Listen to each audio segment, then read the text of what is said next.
Hello friends, आज के इस वीडियो में हम लोग क्लास 10 के इम्पॉर्टेंट एमसीक्यूज़ के बारे में बात करेंगे। जो कि नवंबर और दिसंबर में जो एग्ज़ाम हो रहा है क्लास 10 का, वो एमसीक्यू बेस पे हो रहा है। ठीक है, अगर होगा नवंबर दिसंबर में तो वो एमसीक्यू बेस पे होने वाला है।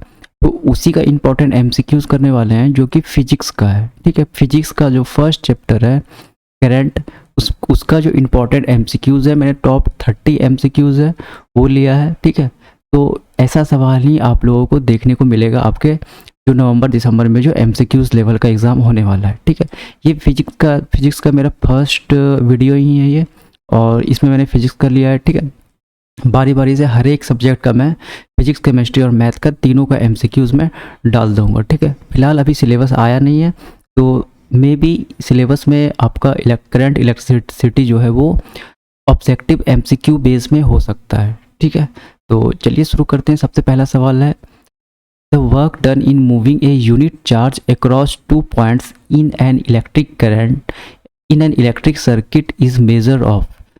तो यूनिट चार्ज को हम 1 पॉइंट से अदर पॉइंट पे जो हम ले जाते हैं, तो ये क्या चीज़ का मेज़र करता है? तो जाहिर सी बात है, ये जो डेफिनेशन है वो पोटेंशियल डिफरेंस का डेफिनेशन है। तो ये क्या चीज़ को मेज़र करेगा? पोटेंशियल डिफरेंस को। Second number, the device used for measuring potential difference is known as. कौन सा डिवाइस पोटेंशियल डिफरेंस को मेजर करता है? पोटेंशियल डिफरेंस मतलब वोल्टेज।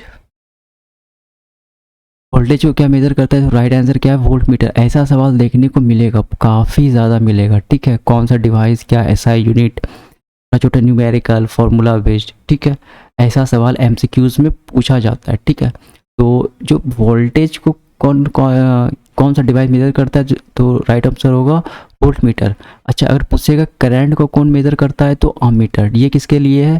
करंट के लिए। करंट को कौन मेजर करेगा? अमीटर। वोल्टेज को voltmeter. Third number, which of the following units could be use to measure electric charge. Electric charge का यूनिट क्या होता है? तो कूलम। कूलम ने ही इलेक्ट्रिक चार्ज को डिस्कवर किया था, तो इन्होंने नाम क्या रखा? कूलम, एसआई यूनिट का। ठीक है, तो इलेक्ट्रिक चार्ज को हम डिनोट करते हैं कैपिटल क्यू से, और इसका एसआई यूनिट को हम सी लिखते हैं। सी मतलब कूलम। काफ़ी इंपॉर्टेंट सवाल है, ऐसा सवाल आएगा एग्जाम में। The unit of measuring potential difference is. Potential difference को मेजर करने का यूनिट क्या होता है? तो इसका राइट आंसर क्या होगा? पोटेंशियल डिफरेंस को वोल्टेज बोलते हैं, तो इसका राइट आंसर क्या होगा? वोल्ट। अगला सवाल, ऐसा सवाल इंपॉर्टेंट पे आने का, सवाल में आने का बहुत ज़्यादा चांस रहता है। Fifth, 1 coulomb charge is equivalent to the electric charge content. 1 coulomb charge मतलब कितने इलेक्ट्रॉन के, मतलब इलेक्ट्रॉन के बारे में बात कर रहा है। ठीक है, तो कितने इलेक्ट्रॉन के बराबर होता है 1 coulomb charge?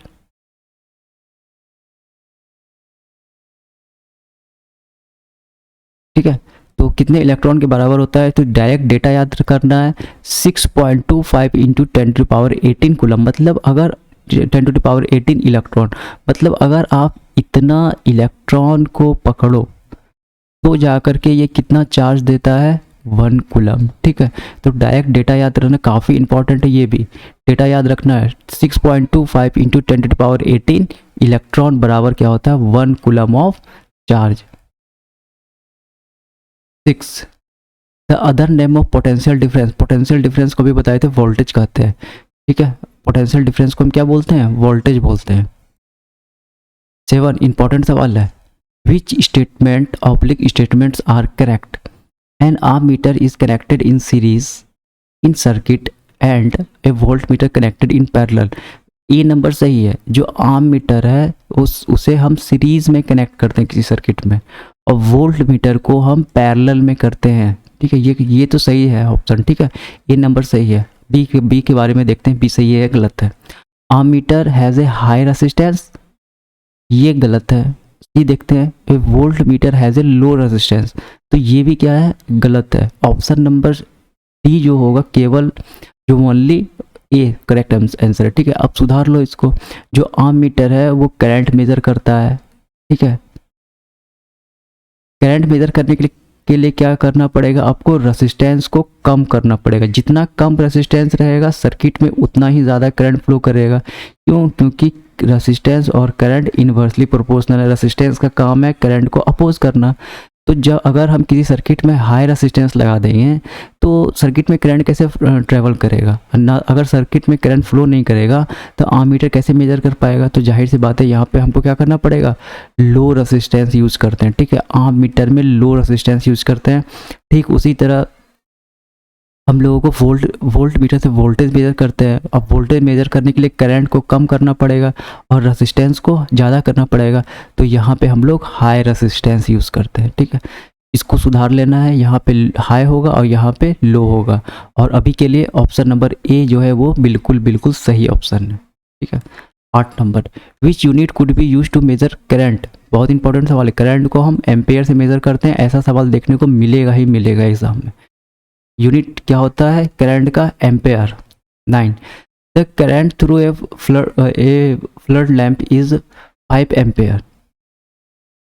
What charge passes in 10 second. अब नॉर्मल सा फॉर्मूला हम लोगों को पता है करंट का, क्या होता है, I equals to Q by T. Q क्या होता है चार्ज और टी क्या होता है, ये टी क्या होता है टाइम।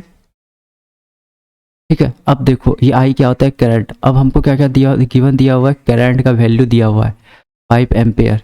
ये ऐसा सवाल छोटा छोटा सवाल है, फॉर्मूला बेस्ड। 5 एम्पेयर, चार्ज कितना पास कर, चार्ज निकालना है तो क्यू का क्यू डाले तो टाइम दिया हुआ है कितना 10 सेकेंड। तो चार्ज बराबर क्या हो जाएगा, यहाँ नीचे क्रॉस मल्टीप्लाई क्यू और इधर 10 इंटू 5 50 और चार्ज का ऐसा यूनिट क्या होता है कूलम, तो 50 कूलम। ठीक है, एक बात याद रखना, एम्पेयर इंटू सेकेंड को हम लोग कूलम बोलते हैं। देखो यहाँ से सेकेंड इंटू एम्पेयर क्या होगा कूलम। ठीक है, ये ऐसा भी कुछ कुछ पूछ सकता है बट थोड़ा सा ये कॉन्सेप्चुअल है। बट इसका आंसर क्या होगा, अब डायरेक्ट फॉर्मूला बेस्ड है। करंट इक्वल्स टू क्या होता है चार्ज अपॉन टाइम। तो डेटा पुट करना है, आंसर लाना है। ठीक है, अगला सवाल 10 number, if the amount of electric charge passing through a conductor in 10 minutes is 60, यहाँ पे इज होना चाहिए। ठीक है, is 300 coulomb, the current following is, current निकालना। पिछला वाला ही फॉर्मूला रहेगा I equals to Q by T. Charge दिया हुआ है 300 कूलम।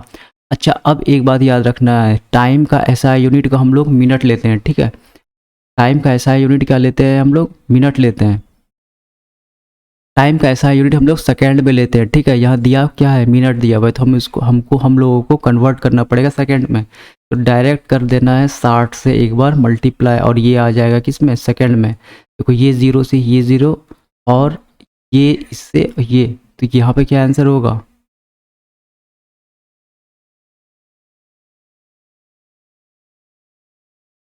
थ्री टू ज़ा 6। तो आई बराबर क्या हो जाएगा 1/2 कूलम और ये क्या हो जाएगा आई बराबर 0.5 ampere.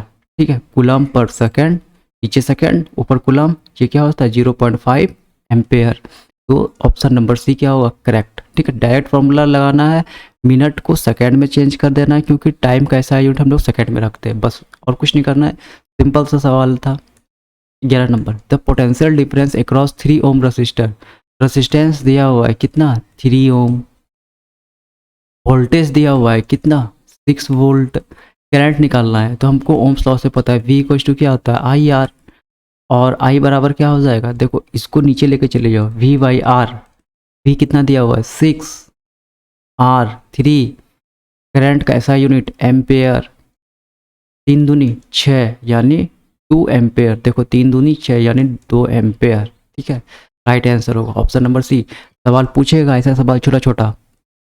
12, a car headlight bulb working on a 12 volt battery, यानी वोल्टेज दिया हुआ है कितना, वोल्टेज बोलो या पोटेंशियल डिफरेंस बोलो, बात एक ही है। वोल्टेज दिया हुआ है कितना 12 वोल्ट, ड्रॉस एक करंट, करंट दिया हुआ है, करंट मतलब आई का वैल्यू दिया हुआ है कितना 0.5 एम्पेयर। रेसिस्टेंस निकालना है, सेम फॉर्मूला लगेगा ओम्स लॉ के according, V equals to I are.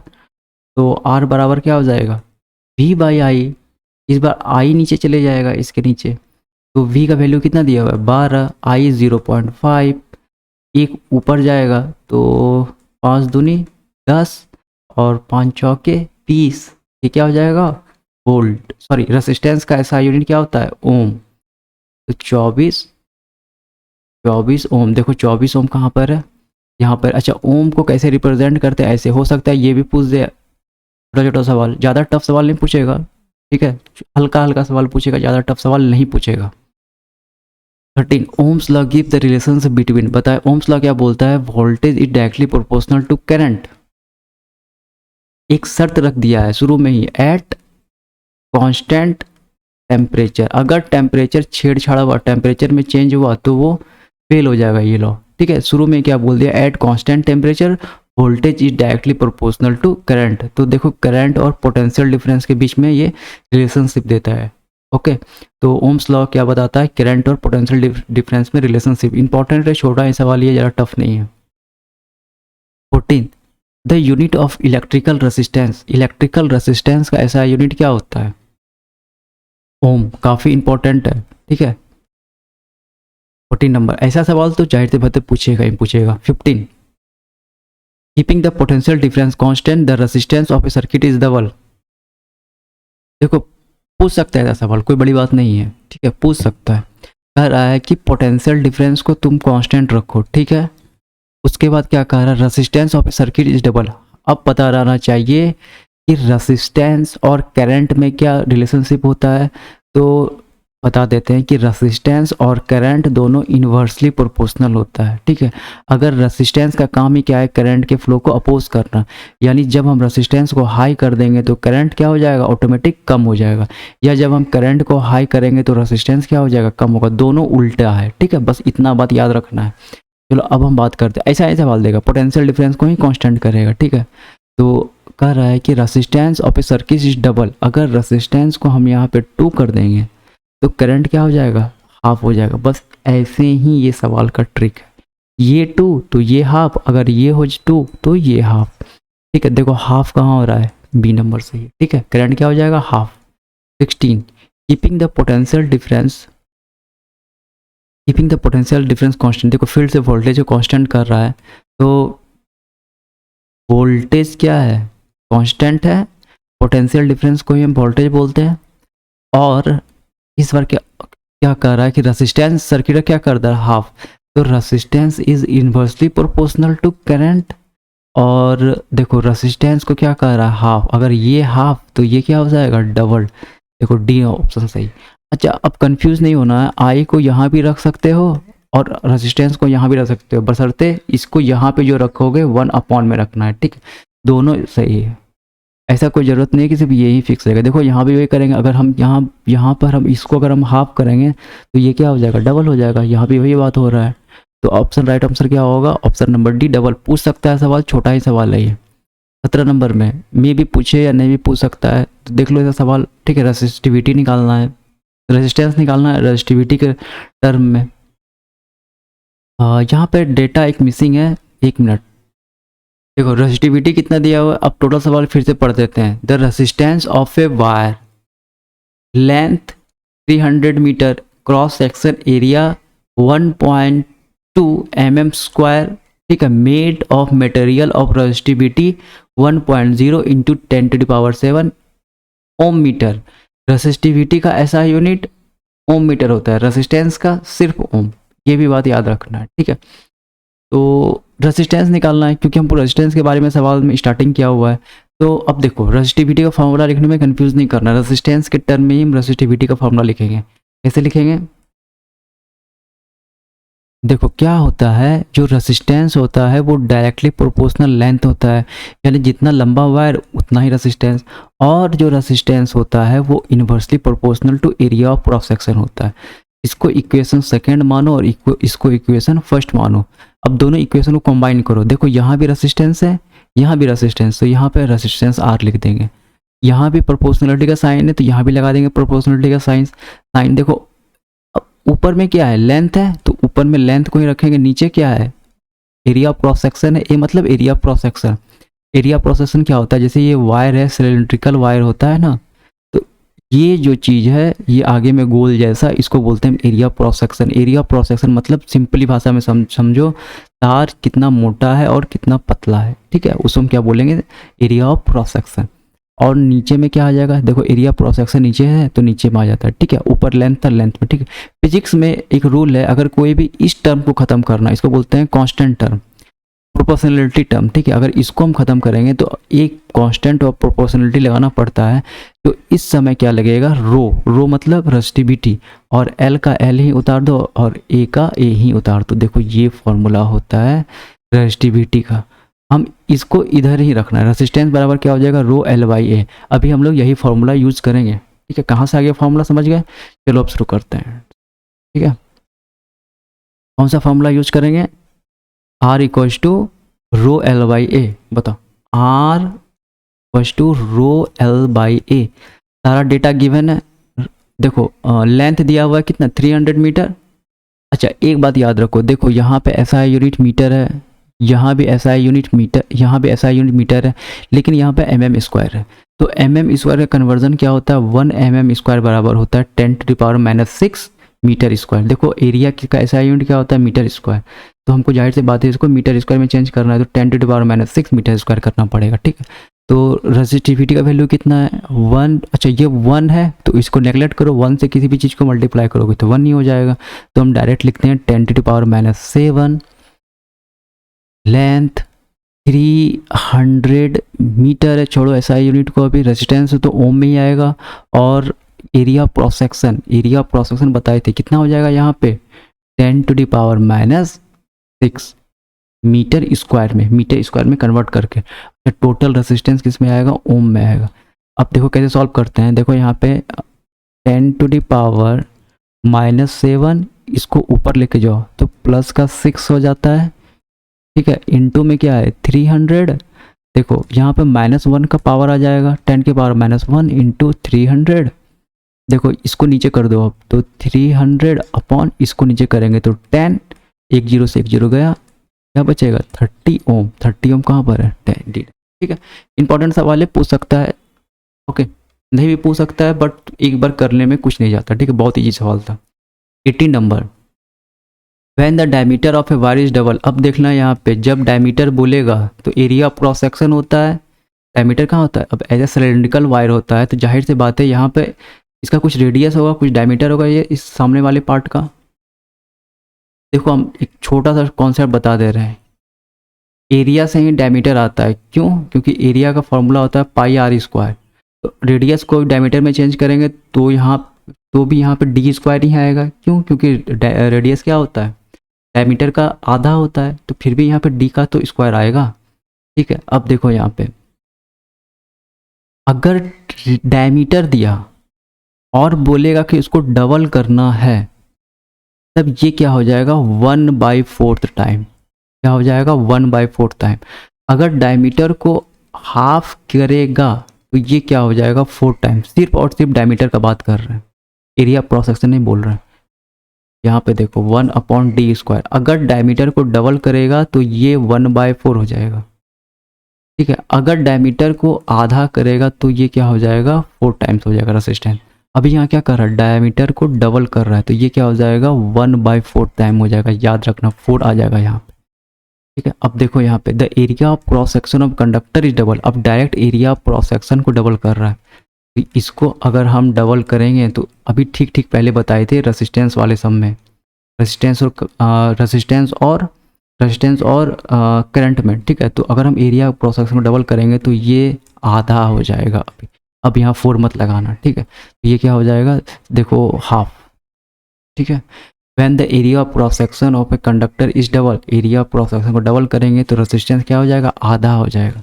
Diameter का भी बता दिए, resistance area of cross section का भी बता दिए, थोड़ा सा मेमोराइज कर लो, काम खत्म हो जाएगा, ठीक है। 20, the resistivity of copper metal depend on only the following factor. Resistivity किस पे डिपेंड करता है, रेजिस्टेंस डिपेंड करता है लेंथ पे भी, रेजिस्टेंस डिपेंड करता है एरिया ऑफ क्रॉस सेक्शन पे भी, रेजिस्टेंस डिपेंड करता है टेम्परेचर पे भी, और रेजिस्टेंस डिपेंड करता है नेचर ऑफ मटेरियल पे भी, कि नेचर ऑफ यानी कॉपर का वायर है, आयरन का वायर है, ठीक है, इस पे डिपेंड करता है। लेकिन जो रो है, जो रेजिस्टिविटी है, वो याद रखना सिर्फ दो चीज़ पे डिपेंड करता है, एक तो नेचर पे और दूसरा टेम्परेचर पे। नेचर ऑफ वायर मतलब कि वो कॉपर का वायर है या फिर वो सिल्वर का वायर है या फिर वो आयरन का वायर है, ठीक है। तो याद रखना इस चीज़ को, रेजिस्टिविटी सिर्फ नेचर ऑफ वायर पे और टेम्परेचर पे डिपेंड करता है। अब देखो वायर का नेचर तो बता दिया है कि वो कॉपर का है, अब पूछ रहा है only one the following factor. तो देखो यहाँ पे क्या है, ना तो थिकनेस पे डिपेंड करता है, ना तो लेंथ पे डिपेंड करेगा, ना ही एरिया ऑफ क्रॉस सेक्शन पे डिपेंड करेगा। तो जाहिर सी बात है टेम्परेचर पे। अगर रेजिस्टेंस पूछता तो रेजिस्टेंस इस पे भी डिपेंड करेगा, इस पे भी डिपेंड करेगा, इस पे भी डिपेंड करेगा और इस पे भी डिपेंड करेगा, ठीक है। और रेसिस्टिविटी सिर्फ दो चीज़ पे डिपेंड करता है, टेम्परेचर पे और nature of material. Nature of material को बता ही दिया है कि वो कैसा है, कॉपर का है, ठीक है। बहुत इंपॉर्टेंट सवाल है ये, कंफ्यूजन नहीं करना है रेजिस्टिविटी और रेजिस्टेंस के डिपेंडेंट में, ठीक है। चलो ऐसा सवाल पूछ सकता है ऑब्जेक्टिव में, छोटा सा सवाल है। देखो सबसे पहले हम क्या करेंगे, कॉम्बाइंड रेजिस्टेंस सब बनाया होगा स्कूल वगैरह में। कॉम्बाइंड रेजिस्टेंस पैरेलल में, देखो ऐसा अगर स्टाइल में दे देगा, डब्बा जैसा बना देगा, ऊपर नीचे रेजिस्टेंस लगा रहेगा, तो ये पैरेलल में कैसे निकालते हैं। देखो पैरेलल को निकालने के लिए वन रेसिप्रोकल से ही स्टार्ट करते हैं। R P for parallel, R P बराबर 1/6 ओम प्लस 1/2 ओम। देखो एलसीएम लो जोड़ने से पहले अपॉन में है ना, तो एलसीएम कितना हो जाएगा 6, 1 + 3 टोटल ओम में तो आ ही रहा है ना। देखो 1/RP यहाँ पे कितना हो जाएगा 4/6 ओम। देखो 2 दूनी 4, 2 तिया 6, कितना हुआ 1/RP बराबर 2/3 ओम। देखो अब यहाँ पे एक, यहाँ भी एक, एक एक टर्म दोनों साइड लेफ्ट और राइट साइड। अब इसका रेसिप्रोकल लेना है, ठीक है। अब क्या करेंगे, अब इसका रेसिप्रोकल लेंगे, तो RP बराबर हो जाएगा 3/2। रेसिप्रोकल मतलब ये ऊपर और ये नीचे, तो 3/2 ओम, ठीक है। इसका मतलब पैरेलल का कितना कॉम्बिनेशन आ गया हम लोगों का, पैरेलल का टोटल कॉम्बिनेशन 3/2, ठीक है। तो RP कितना आ गया पैरेलल में 3/2।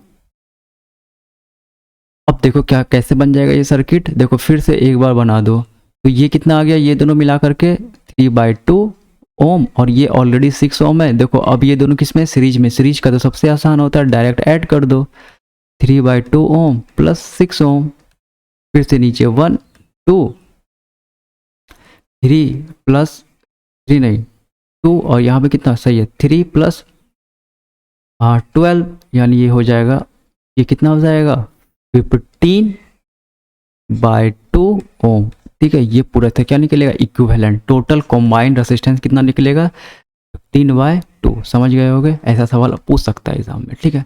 अब देखो ऐसा भी सवाल पूछ सकता है कि यहाँ पे करंट गायब कर देगा या यहाँ वोल्टेज गायब कर देगा, तो अब तुमको कैसे क्या निकालना पड़ेगा, पहले तो टोटल रेजिस्टेंस निकालना पड़ेगा। देखो डब्बा लगा हुआ है मतलब 1/RP बराबर 1/5 प्लस 1/5, तो 5/2। अब देखो इधर भी 1 है टर्म और इधर भी 1 है, तो RP बराबर क्या हो जाएगा, RP यानी P से पैरेलल, ये इसका रेसिप्रोकल लेंगे तो इसका भी रेसिप्रोकल लेना पड़ेगा, तो 5/2 ओम। तो रेसिस्टेंस कितना आ गया टोटल 5/2। करंट निकालना था तो ओम्स लॉ से पता है V इक्वल टू क्या होता है IR। तो वोल्टेज दिया हुआ है कितना 10, I निकालना है, और R कितना दिया हुआ है 5/2। देखो 2 से इधर मल्टीप्लाई करो तो 10 इधर ही कर देते हैं, ठीक है। देखो इधर 2 से मल्टीप्लाई करोगे तो ये कितना हो जाएगा 10 × 2 बराबर I × 5। अब ये I क्या हो जाएगा नीचे, 5 क्या हो जाएगा नीचे, तो 10 × 2/5, 5 दूनी 10, ये कितना हो जाएगा 4, और करंट का ऐसा यूनिट एम्पेयर, यानी इससे करंट कितना निकलेगा 4 एम्पेयर आंसर, ठीक है। चलो आगे बढ़ते हैं, थोड़ा ये सवाल पूछ सकता है ऑब्जेक्टिव में भी। 23 the lamp of a household circuit are connected in parallel. Parallel में क्यों कनेक्ट करते हैं हाउस होल्ड में, तो डायरेक्ट ऑप्शन याद रखना है, if one lamp fails other remain it, ठीक है। पैरेलल में क्या होता है, पैरेलल कॉम्बिनेशन में पहले तो हमारा हाउस होल्ड का सर्किट क्या होता है पैरेलल में होता है। पैरेलल में क्या होता है, अगर यहाँ पे मान के चलो हम बल्ब लगा दिए हैं, देखो पैरेलल कॉम्बिनेशन में क्या होता है, सबसे पहली बात जानना कि हमारा हाउस होल्ड का सर्किट कैसा रहता है पैरेलल पैरेलल कॉम्बिनेशन में, ठीक है। पैरेलल कॉम्बिनेशन में क्यों रहता है, जैसे मान के चलो यहाँ फैन लगा हुआ है, यहाँ पे लगा हुआ है बल्ब, यहाँ पे क्या लगा हुआ है, बल्ब। इस जगह पे यहाँ पे फैन, सपोज अगर फैन खराब हो गया तो पैरेलल कॉम्बिनेशन क्या करता है, करंट पैरेलल में डिफरेंट होता है, वोल्टेज सेम होता है। सपोज ये तो खराब हो गया, लेकिन ये बल्ब चालू ही रहेगा, ये बल्ब ग्लो करेगा, ये बल्ब काम करता ही रहेगा। बट अगर सीरीज कॉम्बिनेशन में अगर हमारा हाउस होल्ड सर्किट रहता, तो देखो सीरीज में क्या होता है, अगर यहाँ पे फैन लगा है और यहाँ पे बल्ब लगा है, तो अगर ये फैन खराब होता तो ये बल्ब भी ग्लो नहीं करता। क्यों? क्योंकि सीरीज कॉम्बिनेशन में करंट सेम फ्लो करता है ओवरऑल सर्किट, ठीक है। तो इसमें बी नंबर ऑप्शन जो होगा सही होगा। If one bulb fail other remains it, मतलब जलता ही रहेगा। ओके, तो हाउस होल्ड सर्किट कैसा रहता है पैरेलल कॉम्बिनेशन में, क्यों होता है, क्योंकि पैरेलल में करंट डिफरेंट होता है। अगर कोई एक इंस्ट्रूमेंट या एक डिवाइस हम लोगों का डैमेज हो जाए तो दूसरे पे असर नहीं पड़ता है। तो चलिए अगला सवाल 24 मोस्ट इंपॉर्टेंट है, पूछेगा सवाल ऐसा, ये एनसीईआरटी का ही ऑब्जेक्टिव है। Which of the following does not represent the electrical power in the circuit. तो इलेक्ट्रिकल पावर का 3 फॉर्मूला होता है, power equals to V into I, P equals to I square R, P equals to V square by R. ये तीनों formula याद रखना, इसके अलावा कोई फार्मूला देगा तो वो क्या होगा, वो इलेक्ट्रिकल पावर रिप्रेजेंट नहीं करेगा। तो देखो पी नंबर रेसिस्टेंस का स्क्वायर नहीं होता है, याद रखना एक चीज़ कि रेसिस्टेंस का कभी भी स्क्वायर नहीं होगा। ये क्या होगा, आई स्क्वायर आर जो है वो गलत है, ये सही है, ये सही है और ये सही होगा। चलो ठीक है, ये काफ़ी इंपॉर्टेंट सवाल है। 25 the unit expressing the electric power. Electric power किस यूनिट से एक्सप्रेस करते हैं, तो इलेक्ट्रिक पावर का ऐसा यूनिट क्या होता है, वाट होता है, इंपॉर्टेंट है। इलेक्ट्रिक पावर को हम लोग वाट से रिप्रेजेंट करते हैं, तो SI unit. 26 SI unit of energy. Energy को जूल से, काफ़ी इंपॉर्टेंट है ये सब एसआई यूनिट वगैरह, तो एनर्जी को जूल से। अगला सवाल, when electric lamp is connected 12 volt battery it draws a current 5 ampere the power of lamp. तो जैसे 3 फार्मूला बताए थे, उसी में से कौन सा फार्मूला यूज करेंगे, तो ये वाला फार्मूला यूज करेंगे। तो पावर बराबर क्या हो जाएगा, V इंटू आई, वी कितना दिया हुआ है 12 वोल्ट, इंटू आई कितना 0.5, तो 12 पंचे 60 और एक पॉइंट नीचे उतार दो यहाँ पे, 12 पंचे 60 बाई 10, और पावर कैसा है यूनिट, वाट गया 6 वाट, यानी बी नंबर क्या होगा सही जवाब। 28 the element of electrical heating device are usually made of. याद रखना है टंगस्टन से बनता है। जो एलिमेंट होता है इलेक्ट्रिकल डिवाइस का वो किससे बनता है, टंगस्टन से, हाई मेल्टिंग पॉइंट रहता है। और अगर बल्ब का फिलामेंट पूछेगा किससे बनता है, तो बल्ब का फिलामेंट बनता है नाइक्रोम के वायर से, ठीक है। बल्ब का फिलामेंट किससे बनता है, नाइक्रोम के वायर से। ओके, अगला सवाल, the heat producing in a wire in a wire of resistance x. Resistance क्या बोला है, एक्स बोला है। करंट क्या बोला है, वाई बोला है। क्लोज टाइम क्या बोला है, जेड। देखो एक फॉर्मूला होता है हीटिंग इफेक्ट ऑफ करंट का, H equals to I square R T. इसमें क्या बोल रहा है कि ये जो रेसिस्टेंस कितना बोल रहा है, एक्स बोल रहा है, तो रेसिस्टेंस की जगह पे हम एक्स लिख दो। करंट कितना बोल रहा है, वाई, तो करंट की जगह पे वाई का स्क्वायर, क्योंकि करंट का स्क्वायर है, और टाइम कितना है जेड, तो टी की जगह पे जेड लगा दो। अब जो इक्वेशन यहाँ बन रहा है वही ऑप्शन सही होगा। तो ये इक्वेशन क्या बन रहा है, वाई स्क्वायर एक्स जेड। देखो वाई स्क्वायर कहाँ पर है, करंट को वाई बोल रहा है ना, तो देखो वाई स्क्वायर कहाँ पे है, शायद कोई ऑप्शन गलत, हाँ यहाँ पे देखो वाई स्क्वायर एक्स जेड, ठीक है। तो बी नंबर क्या होगा सही होगा। वाई का स्क्वायर मतलब करंट का स्क्वायर, यहाँ करंट को आई मत मानो वाई मानो, क्योंकि बोला कि वाई के लिए फॉर्म में लिखना है, ठीक है, समझ गया, बहुत सही। चलिए अगला सवाल 29 लास्ट सवाल है। 30 the commercial unit of energy. Commercial unit मतलब जो हम लोग अपने हाउस होल्ड में जो यूज़ करते हैं, ठीक है, हाउस होल्ड में जो हमारा बिजली बिल आता है उसी को बोलते हैं कॉमर्शियल यूनिट ऑफ एनर्जी। तो हमारा कॉमर्शियल यूनिट क्या होता है, किलो वाट आवर में आता है, किलो वाट आवर में, ये भी इंपॉर्टेंट है, ठीक है। ऐसे ये जो हमारा जो पावर का ऐसा यूनिट क्या होता है वाट, लेकिन जो कॉमर्शियल यूनिट ऑफ एनर्जी क्या है किलो वाट आवर। और ऐसे एनर्जी का यूनिट क्या होता है तो बताए थे जूल होता है। ठीक है, ये 30 इंपॉर्टेंट ऐसा क्वेश्चन ऑब्जेक्टिव में देगा, न्यूमेरिकल दे या ना दे, बट एसआई यूनिट से रिलेटेड कौन क्या है, किसका क्या ऐसा, किसे क्या रिप्रेजेंट करते हैं, छोटा छोटा न्यूमेरिकल रेजिस्टेंस निकालने के लिए, वोल्टेज निकालने के लिए। और हो सकता है कि जैसे ही करंट को हाफ कर देंगे तो रेजिस्टेंस पे क्या कैसा असर पड़ेगा, ऐसा सवाल दे सकता है। तो ये पूरा पूरा 30 इंपॉर्टेंट एमसीक्यूज था, इसको अच्छे से करना। ठीक है, तो चलो इस वीडियो में इतना ही, थैंक यू।